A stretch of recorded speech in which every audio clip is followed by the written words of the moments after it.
Greetings, YouTube.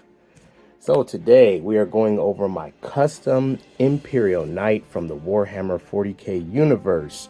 So I had this idea that I wanted to make some more things to go with my Warhammer figures, some more stuff, some more world building, and had been looking at some things online, some YouTube videos and things like that, and I ran across the Imperial Knights. I had known about them before, but this time I kind of paid a little bit more attention, started really getting into the lore of them, and I was like, you know what? I wonder, can I make one of those? And I started thinking about what I had or what I knew was available. JoyToy sells a ton of mechs. They got all different kinds of mechs that they sell for their different properties and their different original lines and things. But the Imperial Knight has a specific look, and I wanted it to look like how it looks in the lore. So that took me to the Halo mech. I want to say it's called a Mantis. And I knew I had a couple of these.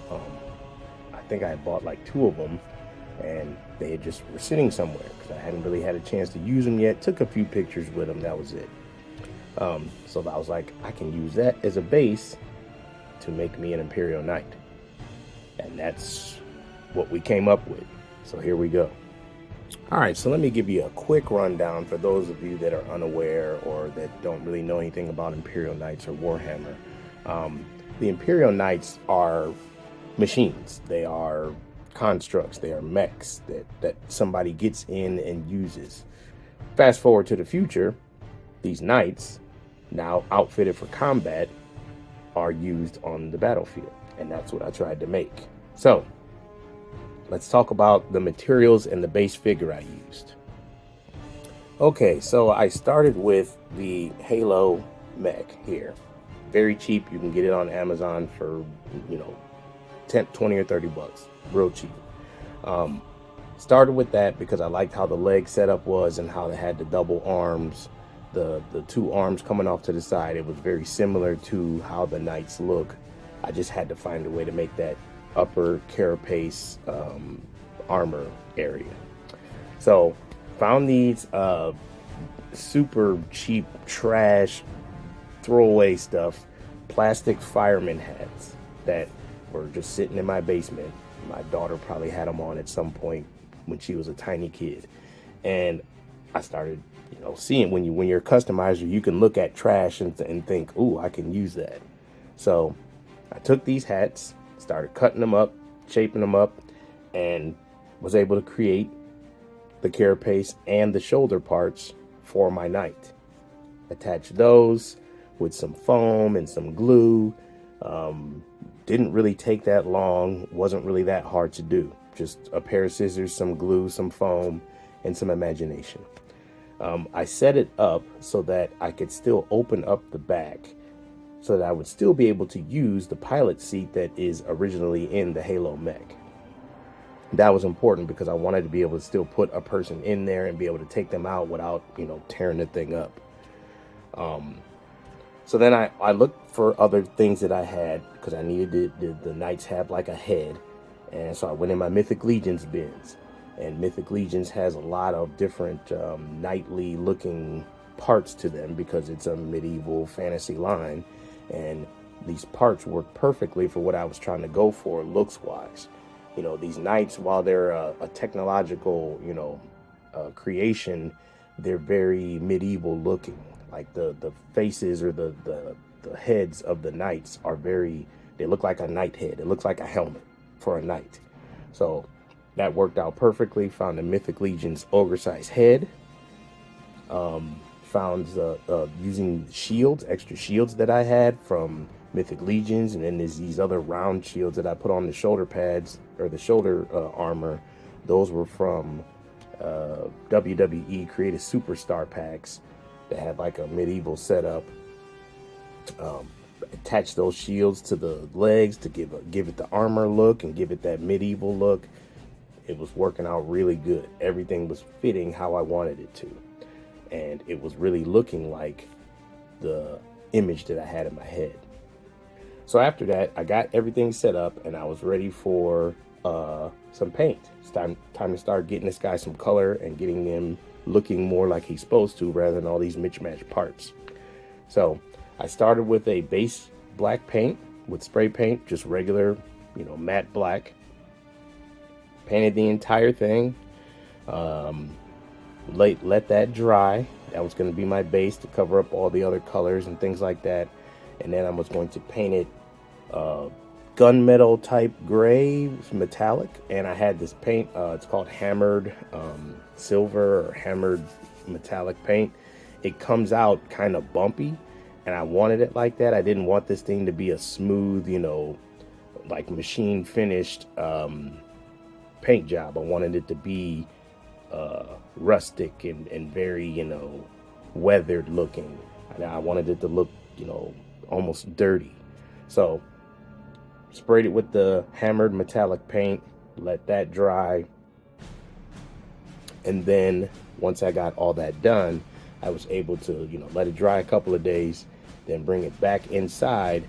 And now it was time to put some add-ons onto the mech, the knight, and then also start with the actual colors.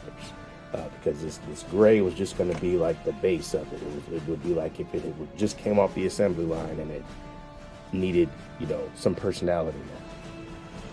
Got to this point where I had a lot of add-ons put on. Time to seal it with some Mod Podge because I want to paint over the hammered paint with the different colors that I was going to use. So I sealed it with Mod Podge. Paint that Mod Podge onto the paint, or onto the surface of it, so let that dry so I have a nice substrate to add my regular paint onto it. Put some more add-ons in, which I'll get to when we get to the final product, but the way Warhammer's aesthetic is that all the soldiers, the Astartes, the bad guys, the Chaos Marines, everybody is overly detailed. Everybody has a ton of stuff on their person, on their armor, on their, you know, their mechs. So I went crazy with the details. I added a whole bunch of different stuff, any knickknacks I could find, any other things that I could use, that I could attach to this thing, I did. And I tried to make it look like a Warhammer mech. Okay, so as far as add-ons and things go, like I said, I used the shields from Mythic Legions, the head was from Mythic Legions, added some more weapons onto it. The original mech had one side had like a Gatling gun setup thing, and then the other side had, I guess these are like missile pods, but they don't you know, come off or anything like that. So I painted those up in different colors, a little bit of black, a little bit of red on that side with the missile launcher things, and then on the side with the Gatling gun, I painted that as well. Added some Mythic Legions parts to flesh that out or to buff it up a little bit. And then I also added a big cannon that I had that was from a Halo, World of Halo set. I want to say it came with one of the Brute figures.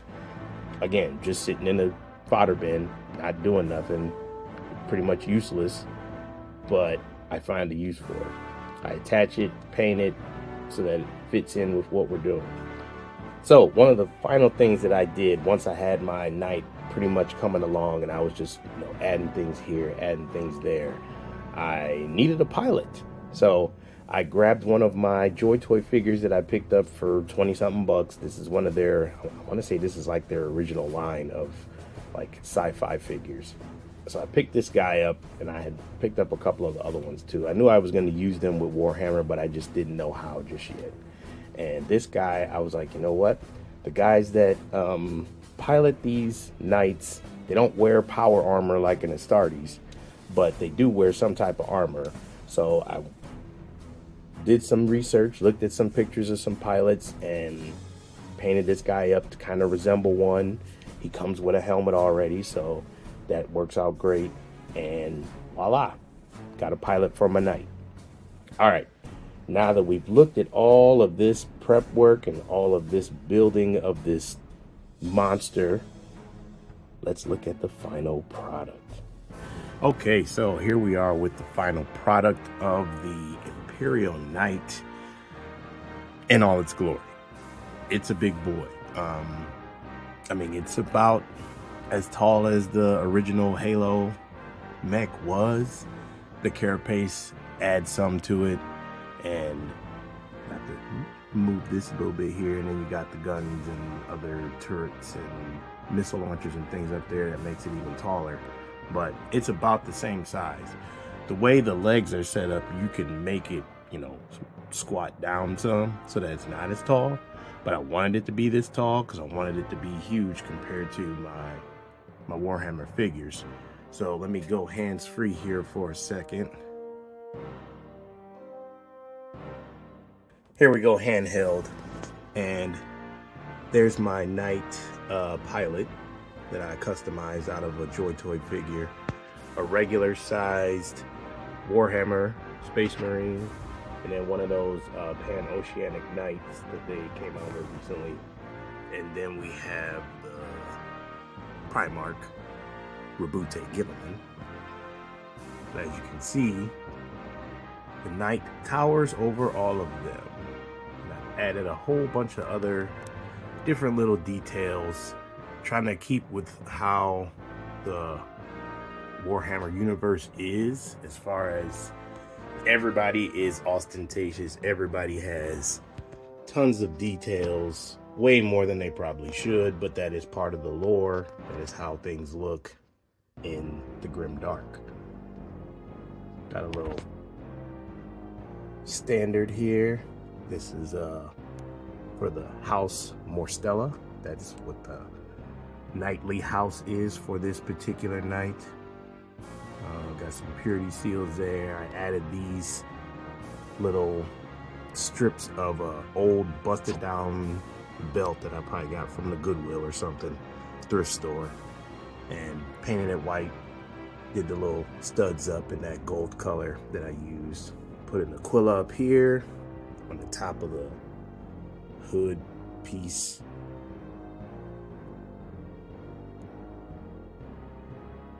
Got the guns up here that I've added. All of these guns that I added were things from fodder bins.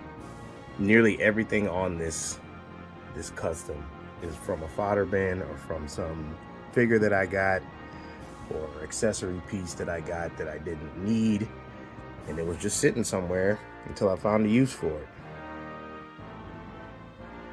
Let's take a look at the inside where the pilot goes. While we're back here too, let's take a quick look at what I did to add to the back of the knight. If you look at models, the miniatures of the knights or pictures online, artist representations or whatever, they have a whole bunch of details in the back of the knight that has all the, you know, exoskeleton or endoskeleton innards and gadgets and machine parts and gears and all this hoses, all this other stuff. Now, obviously, I couldn't add that level of detail to this thing, but I did add some other pieces. And once again, these are all things that I found in the fodder bin that I painted up and weathered a little bit and put together. That's actually from an electric razor, believe it or not. And just kind of threw it together, made it look Warhammer-ish, and there we go. So the way I set up the cockpit here, so there's a cockpit under here that is original, that comes with the, see, in there. And basically you just open that up. I can get this open. So you open this up and the pilot will go in there and he will fit. Okay, so he's in there nice and snug. Close this down. You can see him in there. Close that down. It does click in, but I don't really need to because this is going to cover it. And then I just let the back of the carapace down. It has the shoulders attached. And voila. He's inside his knight and he's ready to go. Okay, so I almost forgot a very important part of this video review, the articulation of the frickin' thing. So it actually retains all its articulation from the original Halo mech. So, start here. Let me get this guy. So, the top and waist part still rotates. As far as its appendages go, the arms, these parts here still rotate on both sides. They still can fold in. And your arm itself can go in and out. Same thing over here. Still rotates, still turns. Feet, you still have rotation, or not rotation, but you still have articulation here at the foot. You have it at the knee still. Here at the ankle as well.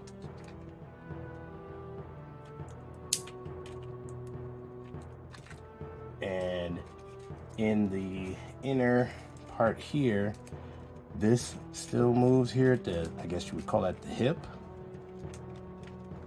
Hopefully we can see that because I cannot see the screen. And then this also still rotates here on that lever. So all the articulation that was originally with the Halo mech is still here with the knight. Okay, so final thoughts on this guy. I'm pretty happy with how he came out. He looks the part. I think if anybody looked at this, they would say, oh, that's an Imperial Knight, if they know anything about Warhammer. It's not exactly how an Imperial Knight looks as far as where things are, where guns are. In the lore, the Imperial Knights were actually not even made necessarily for combat at first.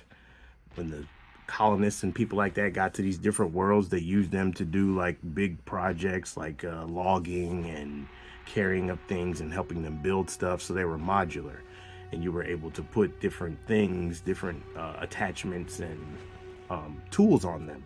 So I'm just looking at this like it's a heavily modified version of an Imperial Knight. It has similar setup, similar weapons, but they're not exactly the same. I don't have a big chainsaw or something like that. So it's pretty good, I think. And I'm thinking that I want to make another one. Usually, according to the lore, when you have like a knight household, they have multiple knights in their arsenal. So having just one, he could be a free blade, I guess. But I kind of feel like I want another one. Like maybe at least two. The beauty of it is that these Halo mechs are cheap. You can get these things for less than 30 bucks on Amazon. So it's just a matter of finding more junk to put together on them and putting in the time. So let me know what you think. Like, comment, subscribe.